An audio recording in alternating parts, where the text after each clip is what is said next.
It's always been strange to me that someone can say they're a vampire fan. I'm not a non-fan, but it's such an unusual thing to be a fan of. That's like saying, I love zombie movies. I just love them. They're my favorite. That's more of a psychological problem than being an actual fan. If you find a girl who reads, keep her close. When you find her up at 2 a.m. clutching a book to her chest and weeping, make her a cup of tea and hold her. You may lose her for a couple of hours, but she will always come back to you. She'll talk as if the characters in the book are real, because for a while, they always are. Date a girl who reads because you deserve it. You deserve a girl who can give you the most colorful life imaginable. People ask me if I'm afraid of getting typecast, but you can't be afraid of that. It's really not up to you. I'm getting other parts that aren't vampires. Music means freedom to me. But in acting you can pretend to be someone else, and I like that.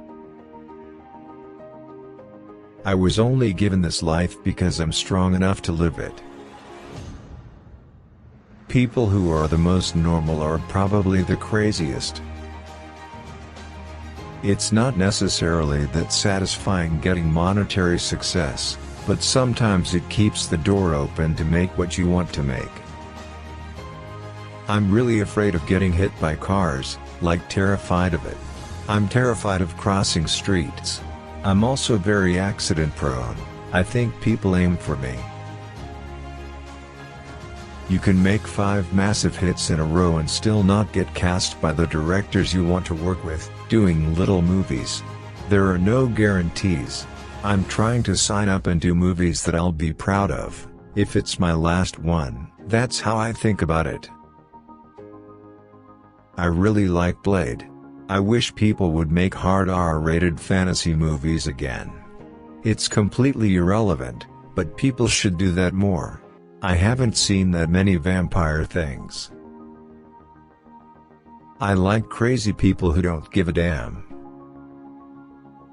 There are too many possibilities. If you can't die. If you're playing a normal human being, there's always that. I started doing plays when I was about 15 or 16. I only did it because my dad saw a bunch of pretty girls in a restaurant and he asked them where they came from and they said, drama group. He said, son, that is where you need to go. I don't know, just scripts randomly appeal to me. I'm not looking specifically at any genre. Your ideas dry up sometimes, and you get lazy sometimes because you're around the same people. That was the good thing about having different directors. You had to stay on your toes. I didn't want to get stuck in pretty, public school roles, or I knew I'd end up as some sort of caricature. It's fun to deal with the terror and the huge highs and lows of things. We're still getting massive surprises, anytime there's any Twilight-related event or anything. You're trying to play an archetype on one hand and a character on the other, so I felt insanely frustrated, right up until the last shot, and then it ended. There's a thing, in general, about doing any kind of series, especially when the characters remain the same, to go back and try to improve whatever you did in the last movie, which never happens. I get a lot more abuse in England. That's just a general English attitude. I did the same thing to famous people. It's just your instinct. You can put a dog in a scene and everyone's going to be better, I guarantee it. I don't want people to hate me. I basically do whatever I want. But one of the aspects of what I want is, I want people to like me.